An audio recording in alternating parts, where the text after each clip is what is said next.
करते हैं, संगम साहित्य के बारे में देखते हैं कि संगम साहित्य क्या है। तो देखो, संगम साहित्य का मतलब क्या है। संगम साहित्य क्या है कि दक्षिण भारत के जितने भी राजा हुए हैं, जितने भी वंश हुए हैं, उनके बारे में जो इतिहास की जानकारी मिलती है वो हमें संगम साहित्य से मिलती है। मतलब जैसे चोल वंश है, चेर वंश है, पांड्य वंश है, और अभी इससे पहले मैंने आपको राष्ट्रकूटों के बारे में बताया है, बादामी के चालुक्य वंश के बारे में बताया है। तो ये सब जितने भी जानकारी है ये संगम साहित्य में ये डिटेल में मिलती है।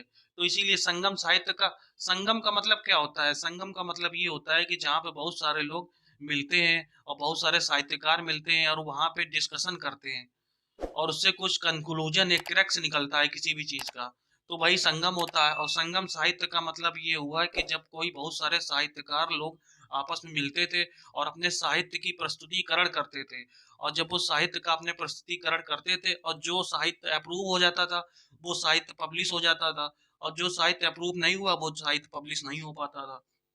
तो इस तरह से ये संगम साहित्य है।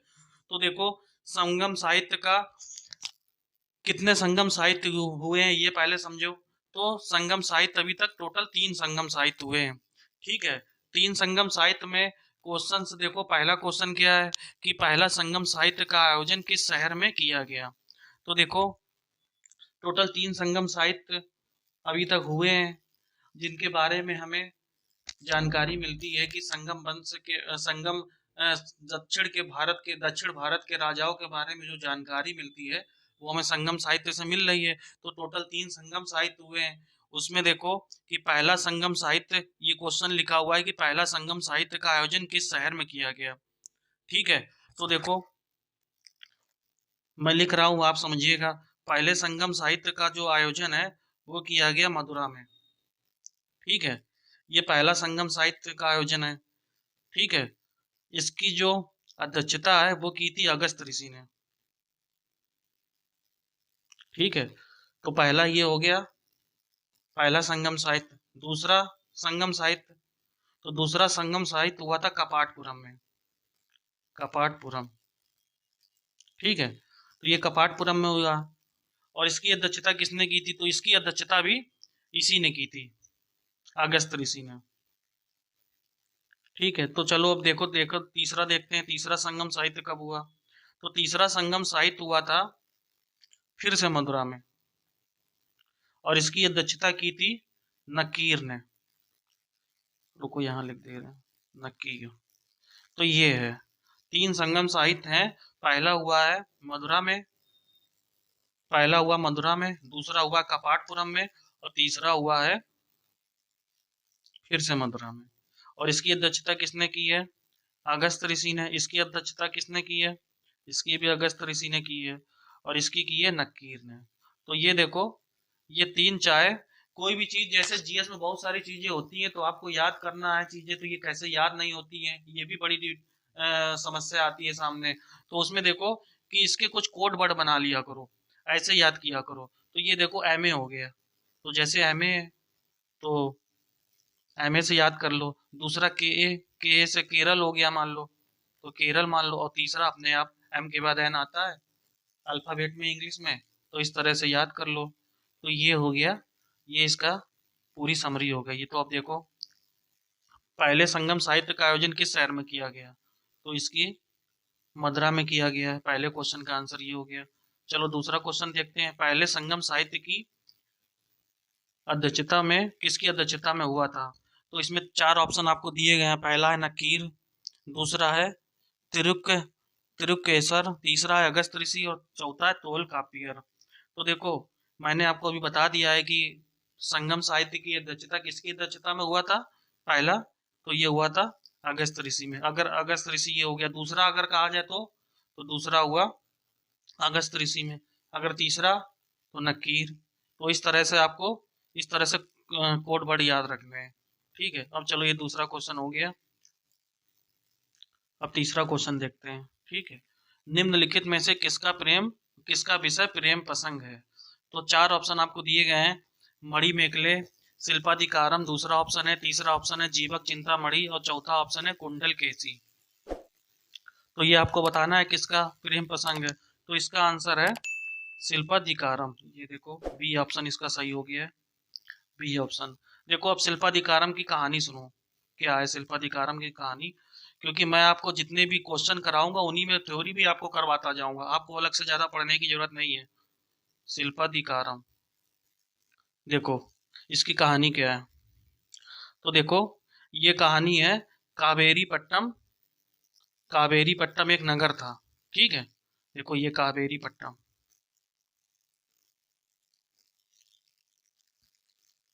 नगर है, ये है, इसकी कहानी है ये। इसमें तीन लोग हैं मेन। इसके जो नायक का नाम है वो है कोवलम। कोवलम। और इसकी पत्नी का नाम है कणादी।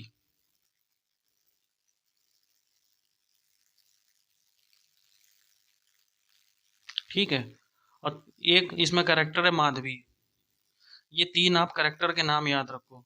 तो देखो होता क्या है, कावेरी पट्टम एक नगर होता है, उसमें एक धनी व्यापारी होता है, बड़ा बिजनेसमैन होता है, उसके लड़का होता है, उसका नाम होता है कोबलन। और इसकी शादी हो जाती है एक दूसरे बिजनेसमैन की लड़की से, उसका नाम होता है कणादी। तो इन दोनों की शादी हो जाती है, हस्बैंड वाइफ दोनों होते हैं, ठीक है। तो होता क्या है कि एक राज दरबार में, कावेरी पट्टम के राज दरबार में, एक माधवी नामक एक नर्तकी जो नाच गाना करती थी उसके राज दरबार में, राजा के दरबार में, उससे उसकी मुलाकात हो जाती है माधवी से, ठीक है, ये कोवलम की।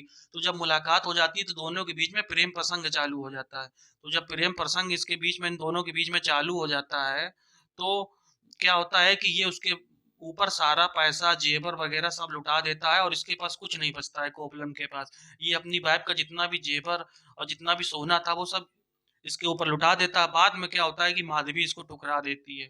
तो जब माधवी इसको ठुकरा देती है तो कोबलम फिर से वापस अपनी वाइफ के पास आता है। तब भी वाइफ इसको कहती है कि चलो कोई बात नहीं है, कि कोई गलती हुई है, बाद में तुम अपनी गलती को एक्सेप्ट कर रहे हो, तो इसकी कोई चलो हम तुम्हें माफ कर देते हैं। तो ये कोबलम को इसकी वाइफ जो कणादी है ये माफ कर देती है, ठीक है। तो जब माफ कर देती है तो इसके पास केवल एक पैर की जो पायल होती है ना, उसका नग एक बचा होता है बस, और सब कुछ खत्म हो गया होता है। तो ये कहते हैं कि चलो ये ऐसा करो, ये पायल का पूरा जोड़ा रखो आप, और इसको बेचना, और बेच बेच के जो भी पैसा मिलेगा उसी से हम लोग जीवन निर्वाह करेंगे। तब तक उसके बाद कुछ दूसरा काम किया जाएगा। तो ये क्या करता है कि दूसरे शहर में चला जाता है।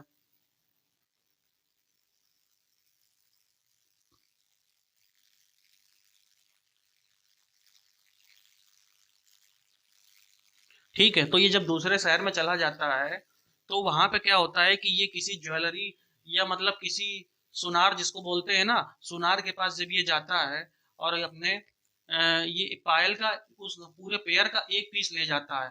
पहले कहता है कि ये पहला एक बेच लूंगा, उसके बाद जब पैसा कुछ आएगा तब फिर दूसरा बेचा जाएगा। तो ये एक बेचने जाता है, ठीक है। तो जब ये बेचने जाता है तो उसी समय उस राज्य में, मदुरा राज्य का नाम था, मदुरा शहर था, तो वहां पे उसकी रानी, जो राजा था उसकी रानी जो थी, उसका भी एक नग वो चोरी हो जाता है। तो जो जितने भी राजा के नौकर होते हैं, जो सेना मतलब सैनिक होते हैं, वो सब इसको पकड़ के ले जाते हैं चोरी के जुर्म में, कि तुमने ही ये सुनार के पास बेचने गए थे और तुम ही ये चुरा के ले गए हो यहाँ से।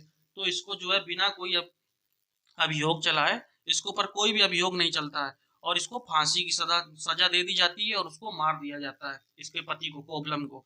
तो देखो इस तरह से कोबलम अब मर चुका है, ठीक है।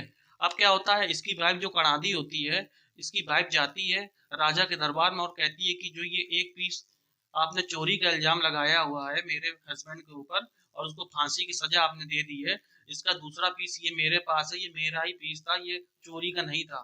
तो जब वो अपनी निर्दो जो अपने पति की जो है निर्दोषता साबित कर देता है, साबित कर देती है कि ये मेरा पति निर्दोष है, तो उसकी आत्मग्लानि में राजा जो है, राजा का हार्ट अटैक हो जाता है और राजा मर जाता है।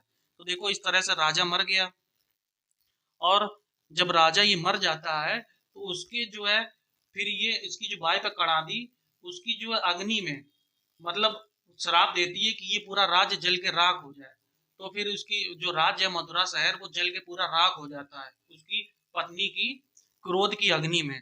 तो ये देखो इसकी पत्नी की क्रोध की अग्नि में, क्रोधाग्नि में, इसके पूरा मथुरा राज्य जल के राज हो जाता है। मथुरा जो ये राज्य था ये पूरा खत्म हो जाता है। तो इस तरह से देखो ये कहानी है शिल्पाधिकारम की। तो शिल्पाधिकारम किसकी कहानी है? ये प्रेम प्रसंग की कहानी है। ठीक है, ठीक है। उसके बाद ये क्या होता है कि जब इसकी पत्नी जो है, जिसका नाम कणादी था, ये चेर राज्य में आके रहने लगती है, और जब चेर राज्य में रहने लगती है और फिर इसकी कुछ समय बाद वहां डेथ हो जाती है। तो फिर उसके बाद ये लिखा हुआ है इस कहानी में कि स्वर्ग में दोनों हस्बैंड वाइफ, मतलब कोबलम और इसकी वाइफ कणादी, ये दोनों मिलते हैं। तो यही कहानी है। और तमिल, जो तमिल सोसाइटी है, तमिल सोसाइटी में इसका बहुत महत्व है इस कहानी का। और ये कहा जाता है जो कणादी, इनके यहाँ जो करेक्टर है, फीमेल करेक्टर, इसको सतीत्व का दर्जा दिया गया है। सतीत्व का मतलब समझते हो क्या होता है? सतीत्व का मतलब होता है कि जब किसी का हस्बैंड मर जाता है तो उसकी वाइफ उसी के साथ चिता में लेट जाती है। तो ये होता है सतीत्व। और सतीत्व का मतलब एक तरह से क्या होता है कि जो अपने प्रतिव्रता होती है पूरी तरह से, वो उसके उसके कॉन्टेक्स्ट में ये लिया जाता है सतीत्व। तो साउथ में, तमिल में कणादी को जो है किसका दर्जा मिला हुआ है? सतीत्व का। और ये बहुत ही महत्वपूर्ण कहानी है। जैसे हम लोगों के यहाँ नॉर्थ इंडिया में रामायण और रामचरितमानस का महत्व है, ऐसे ही इसका यहाँ पे राष्ट्रीय काव्य के रूप में माना जाता है। तो ये जो शिल्पाधिकारम है वो राष्ट्रीय काव्य है। ठीक है, तो इस तरह से ये शिल्पाधिकारम है। अब देखो मणि मेखले की कहानी क्या है, ये जो मणि मेखले लिखा हुआ है इसकी कहानी क्या है। तो देखो शिल्पाधिकारम के कुछ समय के पश्चात जो है इस ग्रंथ की रचना हुई थी मणि मेखले की। ठीक है, तो इस पर जो है शिल्पाधिकारम का ही प्रभाव दिखाई देता है। और इसकी रचना मदुरा के व्यापारी शीत लैस तनार ने की है। देखो ये लिखा है, कठिन नाम है इसका, साउथ में बहुत कठिन कठिन नाम आते हैं, तो ये आपको याद रखना है। शीत लैस तनार, देखो फिर से लिख दे रहे हैं, शीत लैस तनार, तनार ये रहा है। ठीक है, तो इस तरह से ये मणि मेखले की रचना इसने की है। तो इसमें क्या है, तो इसमें ये जो है ये एक तरह से इसका विषय जो धार्मिक है, जो मैंने आपको माधवी बताया था कि माधवी जो नर्तकी थी उनके राज दरबार में नृत्य करती थी, उसका, और कोवलम जो आदमी था उसका, जो मतलब उसका प्रेमी था, इन दोनों से जो बच्चे का जन्म होता है, उस बच्चे की कहानी है कि उसका नाम होता है मणि मेखले। ठीक है, तो इस मणि मेखले की जो नायिका है वो है मणि मेखले। ठीक है, तो मणि मेखले, ये माधवी जो नर्तकी थी, और कोबलम इसकी, इसका बच्चा था ये। ठीक है, तो माधवी अपने प्रेमी की मृत्यु का समाचार सुन के बौद्ध भिक्षु बन जाती है। तो ये बौद्ध भिक्षु बन जाती है जो माधवी थी। ठीक है, तो इस तरह से राजकुमार उदय कुमारम मणि मेखले से, एक राजकुमार की कहानी बताई गई है कि उदय कुमार उसका नाम था, वो मणि मेखले से प्रेम करने लगता है, पर मणि मेखले जो है उससे किसी तरह अपने को बचा लेती है। तो इस प्रकार ये, और बाद में बौद्ध धर्म का पालन करने लगती है। तो इस तरह से ये है मणि मेखले की कहानी। तो अगर कोई कहे कि शिल्पाधिकारम का जो विषय है वो क्या है, तो शिल्पाधिकारम का विषय अब आपको पता चल गया, प्रेम प्रसंग। और मणि मेखले का कोई कहे क्या है, तो मणि मेखले का जो विषय है वो है धार्मिक। तो देखो इस तरह से अब ये कहानी अब समझ गए हो कि निम्नलिखित में से किसका विषय प्रेम प्रसंग है, तो शिल्पाधिकारम। ठीक है, मणि मेखले का विषय क्या है? धार्मिक। तो इसका आंसर हो गया बी। चलो अब अगला क्वेश्चन देखते हैं, निम्नलिखित में से किसका विषय धार्मिक है। तो अभी आपको बताया है कि किसका विषय धार्मिक है, तो मणि मेखले का, तो 4 का हो गया ऑप्शन ए। अब पांचवा, शिल्पाधिकारम का नाटक का नायक कौन था? तो देखो राजकुमार उदय कुमारम, करिकाल, कोबलम और विक्रमादित्य। तो इसका नाटक का नाम था कोबलम। जो नाटक का एक्टर था, नायक जिसको बोलेंगे, तो उसका नाम था कोबलम। तो देखो इस तरह से ये 5-6 क्वेश्चन हुए। अब इसके बाद देखते हैं, अब ये देखो संगम वंश में 3 राज्यों के बारे में जानकारी मिलते हैं। संगम वंश जो है अति प्राचीन दक्षिण भारत के राज्यों के बारे में जानकारी देता है। तो ये देखो एक मैप मैंने इसमें जोड़ा हुआ है। तो मैप में ये देखो कि कौन कौन से राज्य हैं। इसका आपको मतलब दिमाग में ये रहना चाहिए कि कौन कौन सा राज्य कहाँ पे था, क्योंकि जब तक दिमाग में पिक्चर नहीं चलेगी ना कि कौन सा राज्य कहाँ पे था, तो उसके बारे में चीजें याद नहीं होती हैं। ये चीज आप याद रखिएगा। तो ये देखो चोल, चोल है ये, ठीक है, चोल है। उसके बाद ये चेर है, ठीक है, और ये पांड है, ठीक है। तो देखो ये जो पांड राज्य है, ये चोल के, अगर ये डायरेक्शन देखो तो कौन सी डायरेक्शन होगी, इस तरफ होता है दक्षिण, और ये पश्चिम हो गया, तो ये दक्षिण पश्चिम डायरेक्शन होगी। और इसके रिस्पेक्ट में अगर कहो पांड राज्य कैसा था, तो ये था दक्षिण पूर्व, ठीक है। तो इस तरह से ये है। अब देखो चोल राज्य की राजधानी कौन सी, तो चोल की राजधानी थी तंजौर, ये याद रखना।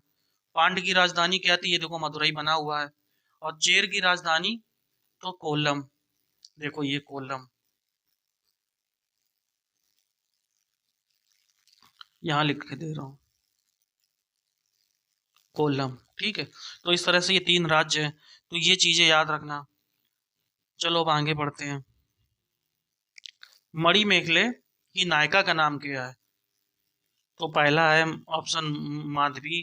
तो माधवी का तो आपको करेक्टर समझ में आ गया है। ये कोवलम जिस राज्य में रहता था उस राज्य में ये नर्तकी थी, ठीक है। मणि मेखले, तो मणि मेखले इसका ऑप्शन होगा। मणि मेखले की नायिका, साहित्य की जो रचना थी उसका जो नायिका थी वो मणि मेखले थी। चलो अब आगे देखते हैं। ये देखो ये भी एक मैंने बनाया हुआ है, तो इसको भी समझो। देखो ये चोल राज्य है, ठीक है, ये पांड राज्य है, ये चेर राज्य है। ये सब चीजें दिमाग में बैठाना। कोई भी एग्जाम में होगा, चाहे यूपी टेट का एग्जाम हो जाए, चाहे कोई भी एग्जाम देखना, वनडे एग्जाम, लेखपाल का एग्जाम हो, तो ये सीधे सीधे आएगा। ये पल्लव वंश है, पल्लव भी मैं अभी आगे पढ़ाऊंगा आपको। तो ये पल्लव है। तो ये देखो प्रमुख संगम साहित्य ये लिखे हुए हैं। एक तोल कापियम है। एक ये तोल कापियम किस तरह का ग्रंथ है, जैसे व्याकरण, हिंदी व्याकरण का ग्रंथ होता है, तो इसी तरह से तोल कापियम जो ग्रंथ है तमिल व्याकरण का ग्रंथ है। तो ये तमिल व्याकरण है, तमिल व्याकरण है, ठीक है। तो ये शिल्पाधिकारम प्रेम प्रसंग की रचना है। मणि मेखले भी आप समझ गए हो। जीवक चिंतामणि, तो जीवक चिंतामणि भी, जीवक चिंतामणि जो रचना है, ये भी जो है संगम काल के बहुत बाद की रचना है। और इसका जो इसको किसने लिखा है, तो एक जैन भिक्षु था, उसका नाम था तिरुत्त तुरुत्त तुरुक देवर, ठीक है। ये इसका नाम था, तो उसने ये लिखा हुआ है। तो ये क्या कहता है कि एक नायक की कहानी है जो शांति और युद्ध दोनों में निपुण है, ठीक है। मतलब वो एक प्रकार से धार्मिक कार्य भी करता है और युद्ध में भी वो बहुत निपुण है। तो इस तरह से ये जीवक चिंतामणि की कहानी है। तो युवावस्था में वो इसके बारे में लिखा हुआ है कि जो जिसकी कहानी है, तो युवावस्था में बहुत अनेक साहसिक साहसपूर्ण कार्य करता है, ठीक है। प्रारंभ में वो एक विशाल साम्राज्य का स्वामी बन जाता है, और प्रत्येक सैनिक अभियान में वह अपने लिए एक एक रानी लाता है। इस प्रकार उसकी 8 पत्नियों के साथ आनंद वो करता है। तो इस तरह से ये सब कहानी लिखी गई। होता क्या है कि कोई भी साहित्य लिखा जाएगा ना, तो वो साहित्य थोड़ा ना थोड़ा बढ़ा चढ़ा के भी लिखते हैं अपने समय के बारे में। ये लोग सोचते हैं कि अभी बढ़ा चढ़ा के लिखेंगे तो बाद में जो आने वाली पीढ़ी पढ़ेगी तो उसको ये लगेगा कि कितने महान लोग थे। तो इस तरह से ये लोग अपने राज्य के बारे में बढ़ा चढ़ा के भी लिखते थे। तो इस तरह से ये जीवक चिंतामणि है, ठीक है। और भी है जैसे कुछ साहित्य है, तो एक है पुत्र पातु है ना, एतु तोके है। तो इस तरह से ये है। चलो अब आगे बढ़ते हैं। आगे देखते हैं चोल राजवंश की राजधानी इनमें से कौन थी। मदुरा है, कांची है, तंजौर है, बादामी है। तो अभी मैंने बताया कि चोल राजवंश की राजधानी थी तंजौर, इसका सी ऑप्शन हो गया, ठीक है। चलो 8वां क्वेश्चन देखते हैं। चेर राजवंश की राजधानी इनमें से कौन थी। मदुरा ऑप्शन दिया है आपको, कांची दिया गया है, कोल्लम दिया गया है, और तंजौर दिया गया है। तो 4 ऑप्शन आपको दिए गए हैं। तो आपको अभी बताया है कि चेर वंश की राजधानी थी कोल्लम, तो इसका सी ऑप्शन हो गया। चलो अब अगला क्वेश्चन देखते हैं, नवा क्वेश्चन। पांड राजवंश के बारे में क्या सही है, ये आपको बताना है। तो पहला स्टेटमेंट है, संगम साहित्य से पांड वंश की जानकारी मिलती है। ठीक है, तो ये भी स्टेटमेंट सही है। दूसरा स्टेटमेंट है, कंडू गान पांड वंश का प्रारंभिक राजाओं में था, तो ये भी सही है। और नागर और द्रविड़ शैली के मिश्रण को बेसर शैली कहते हैं, तो देखो ये भी स्टेटमेंट सही है। अभी आने वाले समय में मैं जो वीडियो बनाऊंगा, एक वीडियो में मंदिर के साहित्य में बनाऊंगा, मंदिर का स्थापत्य कैसा था, मंदिर में किस तरह की आर्किटेक्चर था। आर्किटेक्चर का मतलब ये समझो कि देखो जो नॉर्थ इंडिया में मंदिर बनते थे उनमें क्या होता है, ठीक है, उनमें इस तरह से होता है, जो भी प्रदक्षिणा पथ है और भी चीजें हैं। और जो साउथ के मंदिर है उसमें पिरामिड आकार के इस तरह से मंदिर बनते हैं। और जो बेसर शैली है, बेसर शैली उत्तर और दक्षिण भारत का मिश्रण है, जैसे उड़ीसा वगैरह में बेसर शैली वगैरह के मंदिर बनते रहे हैं। तो ये तीनों ऑप्शन सही है। तो अब हम देखते हैं कि इसका आंसर क्या होगा। एक, दो, तीन सही। ठीक है, तो इसका सी ऑप्शन हो गया। अब देखो 10वां क्वेश्चन है, जीवक चिंतामणि की रचना किसने लिखी। तो पहला ऑप्शन है तिरुवल्लालपुर, दूसरा ऑप्शन है कौटिल्य, तीसरा है कन्नियार, और चौथा है तिरुत्त तिरुक्कदेवर। तो इसका डी ऑप्शन ये सही है। तो इस तरह से देखो ये 10 क्वेश्चन की सीरीज थी, और आपको कल मिलेगी। अब मैं आने वाले जितने वीडियो है उसमें मैं साउथ इंडिया के और भी वीडियो लेकर आऊंगा।